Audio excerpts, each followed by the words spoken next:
नमस्कार, मैं निशा शर्मा न्यूज़ 21 की स्पेशल खबर में आप सभी का स्वागत करती हूँ। विधानसभा चुनावों से पहले राजनीतिक उठापटक तेज हो गई है। पूर्व मंत्री नसीमुद्दीन सिद्दीकी सहित कई पूर्व विधायक और प्रत्याशियों ने कांग्रेस छोड़ दी। वहीं संसद में राहुल गांधी द्वारा पूर्व सेना प्रमुख की पुस्तक की लाइन को उद्धृत करना, प्रकाशित पुस्तक और संसदीय नियमों के उल्लंघन का मुद्दा, विपक्ष के सांसदों द्वारा स्पीकर के सामने पेपर को फेंकना और निलंबन की घटनाओं ने एक राजनीतिक बहस को गर्मा दिया है। और इसी विषय पर हमारे संवाददाता एसएन यादव ने कांग्रेस के पूर्व विधायक भगवती प्रसाद चौधरी से खास बातचीत की है। उन्होंने इन घटनाओं और पार्टी की स्थिति पर अपनी एक प्रतिक्रिया दी है। आइए आपको भी सुनाते हैं क्या कुछ उनसे बातचीत की है। मिर्जापुर से एसएन यादव की रिपोर्ट आप देख रहे हैं। इस समय बता दे कि राजनीति की गलियों में जिस तरीके से हलचल मची हुई है, चाहे वो पक्ष की बात हो या हो विपक्ष की, तो वो दोनों अपने आप में 2027 विधानसभा को लेकर एक दूसरे पर वार किया जा रहा है। सबसे पहले बात करते कांग्रेस की, जो इस समय समाजवादी पार्टी के साथ उत्तर प्रदेश में कंधे से कंधा मिलाकर चल रही है। अभी हाल में तमाम बातें आती हैं और एसआईआर प्रक्रिया देख रहे हैं, और उसके साथ साथ हम देखते हैं जिस तरीके से संसद में उहापोह चल रहा, उसे देखकर तो कहीं ये लगता ही नहीं कि संसद चलने पाएगा। सब तमाम मुद्दों को लेकर हम अपनी आज मिर्जापुर कांग्रेस के पूर्व विधायक भगवती प्रसाद चौधरी से इन सभी मुद्दों पर उनकी राय लेंगे, जानना चाहेंगे क्या है, किस तरीके से ये तमाम मुद्दे आजकल चल रहे हैं, इसके पीछे क्या प्रकरण है। जी बहुत बहुत स्वागत है आपका चैनल में। बहुत बहुत धन्यवाद, आपका भी स्वागत है, आपके चैनल का भी। जी विधायक जी, एक प्रकरण ये है कि कांग्रेस के अभी आपने देखा कि जो पूर्व मंत्री नसीमुद्दीन सिद्दीकी सहित कई पूर्व विधायक और पूर्व लोकसभा प्रत्याशी, विधानसभा प्रत्याशी, नगर पालिका प्रत्याशी, एक पूरा खेमा कांग्रेस को छोड़ दिया। और उसके साथ साथ उन्होंने जाते जाते उन्होंने यह भी कहा कि जिस चीज के लिए वो कांग्रेस में आए थे कि कांग्रेस विपक्ष से लड़ने में समर्थ नहीं है, इसलिए वो जा रहे। क्या किस तरीके से देखते आप इसको? देखिए, आना जाना तो अपनी अपनी बात है। कांग्रेस की स्थापना सत्ता के लिए नहीं हुई थी। कांग्रेस की स्थापना संघर्ष करने के लिए हुई थी, आजादी के लिए हुई थी, जनता के लिए हुई थी, और आजादी के बाद संविधान बनाने की बात थी, लोकतंत्र को मजबूत करने की बात थी, धर्मनिरपेक्षता को मजबूत करने की बात थी। ये नहीं कि सबको एमएलए सबको एमपी बना दिया। जो दूसरे दलों से लोग आए, उनकी इच्छा कहीं ना कहीं पद पे रहे, उनको एमएलए चाहिए, एमपी चाहिए, राज्यसभा चाहिए, विधान परिषद चाहिए, बहुत से लोग होते हैं। लेकिन जो मूल कांग्रेसी हैं वो संघर्ष के लिए कांग्रेस में है। आज 37 साल से सत्ता में नहीं है, और फिर भी अगर आज हमारी बैठक हुई जिला कांग्रेस कमेटी की तो भारी संख्या में लोग उपस्थित हैं, तो सारे के सारे एमपी एमएलए नहीं बनते। लेकिन आज भी अगर वो उपस्थित है तो हम उनका अभिनंदन करते हैं, वंदन करते हैं, और जाने के लिए सब स्वतंत्र है। जिसको केवल पद चाहिए वो कहीं भी जा सकता है, जिसको संघर्ष करना है, राहुल गांधी कहते हैं कि जो संघर्ष करेगा वही हमारे साथ रह सकता है, तो ये तो उनकी बात है। जैसे आज आप लोगों ने कुछ धरने प्रदर्शन भी किया जिला मुख्यालय पर, तमाम उसको किस तरीके से इसको देखते हैं कि आखिर जब आपने जो प्रदर्शन किया, मांग किया, तो सरकार तो आपकी है नहीं, अब किस तरीके से इसको देखते हैं कि क्या आपकी मांगों को स्वीकार किया जाएगा, किस तरीके से जनता में वो चीजें सुचिता की तरह लागू की जाएंगी? देखिए, सरकार तो रामराज की बात करती है और सो रही है किसके तरह, जो रावण का भाई था। तो हमारा काम है जगाना ना उसको। हम तो जगाने का काम करेंगे, जनता से भी कहेंगे कि अब वो समय नहीं है कि आप सोइए, अब जागने का समय है, जगाने का समय है, अपने अधिकार के लिए लड़ने का समय है। तो हम लोग इसलिए हर समय जरूरत पड़ने पर समस्या को लेकर के जिला प्रशासन का ध्यान आकृष्ट करते हैं। जहां संघर्ष करने की बात होती वो करते, जहां आंदोलन करने की बात वो करते, क्योंकि हमारा हम जनहित से जुड़े हुए हैं, हम जनता से जुड़े हुए हैं, हम कांग्रेस की पार्टी के सिपाही हैं। कांग्रेस का इतिहास रहा है, वो सत्ता के लिए नहीं राजनीति करती, कांग्रेस राजनीति करती है आवाम के लिए, आवाम के खुशहाली के लिए, किसानों की समस्या को हल करने के लिए, मजदूरों की समस्या को हल करने के लिए, महिलाओं की इज्जत को महफूज रखने के लिए, बेरोजगारों की लड़ाई लड़ने के लिए। हम देखते हैं भाई, हमारे देश में किसान है, वो रोटी की रक्षा करता है, जवान है जो सीमाओं पे रक्षा करता है। हमारा फर्ज है कि हम संविधान की रक्षा करें, हम इसलिए लगे रहते हैं। विधायक जी, आजकल संसद में काफी उठापटक मचा हुआ है कि ये एक चीज प्रकरण देखने में आया कि राहुल गांधी को संसद में बोलने नहीं दिया है। वो कौन सी पुस्तक है, क्या प्रकरण है? जैसे पूर्व आर्मी चीफ जो है एम नरवणे की क्या प्रकरण है कि उसको लेकर इतना ऊहापोह मचा हुआ है? देखिए, बहुत अच्छा कि आपने इस विषय पे चर्चा किया। चाहिए ये था कि संसद भवन के अंदर लीडर ऑफ अपोजिशन के हैसियत से अगर राहुल जी ने किसी किताब पे चर्चा की जिसमें कि ये क्या कहते हैं कि जो रक्षा मंत्री का विषय हो चाहे प्रधानमंत्री जी का हो, सुनना चाहिए, उसके बाद उनको जवाब देना चाहिए। आप आरोप क्या लगा रहे हो कि किताब छपी नहीं है, किताब कहीं आई नहीं है। अगर मैं आपके माध्यम से ये सवाल करूं भारतीय जनता पार्टी से या उनको जो लोकसभा के स्पीकर हैं जो खुद पार्टी की हैसियत से काम करते हैं कि देश के प्रधानमंत्री आप हैं, रक्षा मंत्री आप हैं और गृह मंत्री आप हैं, सीमाओं पे सेवाएं, सीमाओं पे जो फोर्स लगी वो आपकी है, ईडी सीबीआई सब आपके हैं, सारी फोर्स आपकी है। कहां से किताब आ गई, कैसे आ गई, कौन जिम्मेदार है? राहुल गांधी के हाथ में अगर किताब है, दिखा तो नहीं, खोल के पन्ना पन्ना दिखा रहे, तो कैसे आ गई? छपी नहीं थी तो कैसे आ गई? और आप कहते हो कि हम घुसपैठियों को रोक देंगे, किताब नहीं रोक पा रहे हो अगर कह रहे हो आप तो किताब में है क्या, पहले इस पे चर्चा होना चाहिए था। लोकसभा इसीलिए ना बना है, चर्चा होने के लिए ना बना है। आप उसके बाद जवाब दीजिए। और पहली बार देश के इतिहास में हुआ है कि राष्ट्रपति के भाषण पर जवाब देने से मुकर करके प्रधानमंत्री चले गए और नहीं दिया जवाब। अब धन्यवाद का प्रस्ताव केवल आएगा। अब देश की जनता ये जानना चाहती है कि जो उन्होंने लोकसभा के स्पीकर ने ये कहा कि मैंने उनको सजेस्ट कर दिया कि आपके ऊपर खतरा, आप यहाँ मत आइए, उनको ये अधिकार नहीं है। लोकसभा के स्पीकर को ये अधिकार नहीं, वो पार्टी के नेता नहीं है। उनको ये अधिकार कि अगर संसद सदस्य ने ये मांग किया कि फलाने मंत्री जवाब दे, फलाने जवाब दे, तो अगर वहां उपस्थित है मंत्री तो उनको बुला लेना चाहिए कि मंत्री जी आइए आप जवाब दीजिए। आप कौन होते हैं उनको रोकने की हिम्मत? आइए, ये आपका अधिकार क्षेत्र में नहीं है।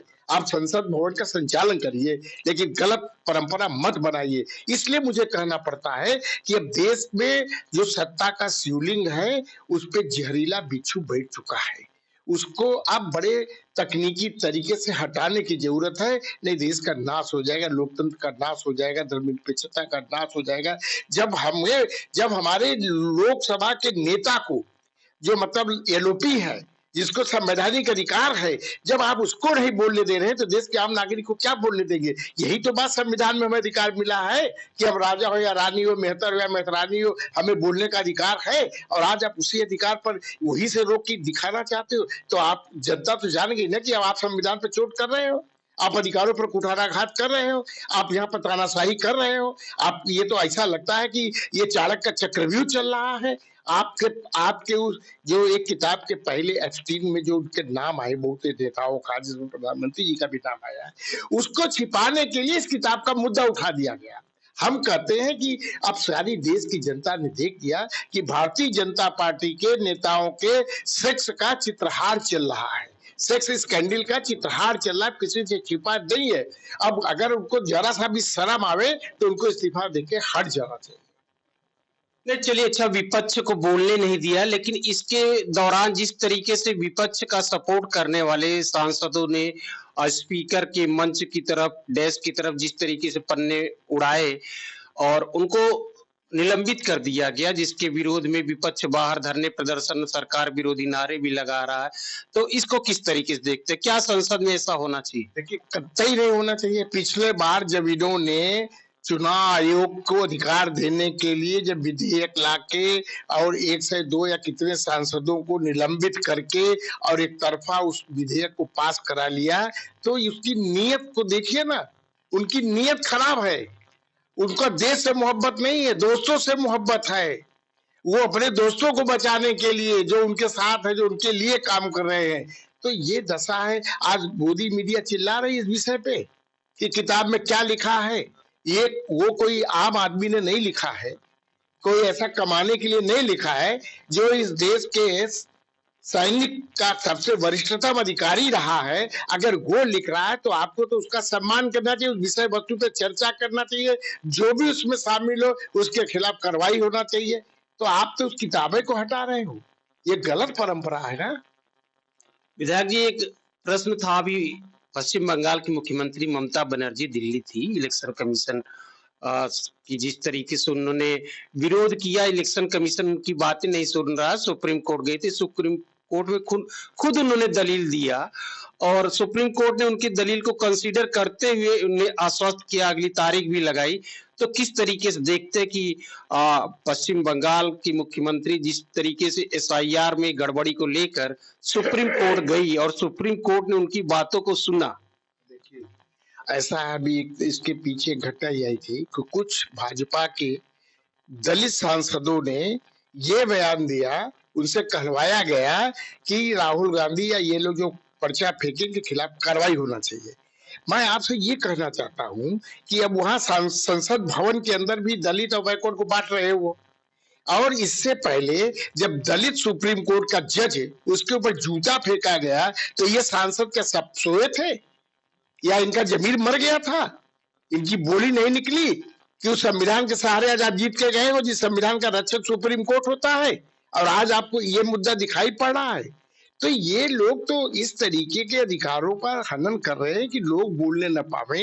अगर ममता बनर्जी ने हिम्मत और साहस और जुनून का परिचय दिया कि खुद अपनी लड़ाई लड़ने के लिए हैसियत अधिवक्ता भी और अपनी बात को वहां सुप्रीम कोर्ट के सामने रखा, तो इस परंपरा का हम स्वागत करते हैं। हर व्यक्ति को जो अग्रीव्ड हो, जो परेशान हो, अगर उसकी बात नहीं पहुंच पा रही, उसको लगता है कि हमारा वकील भी पूरी बात नहीं कह पा रहा है, क्योंकि वो तो हकीकत तो वो जानते हैं, वकील साहब तो विधिक चीजों की बात करेंगे, तो खुद प्रस्तुत होकर के अपनी बात कहनी चाहिए। और ये अगर सुप्रीम कोर्ट ने उनको मौका दिया तो ये काबिल तारीफ है।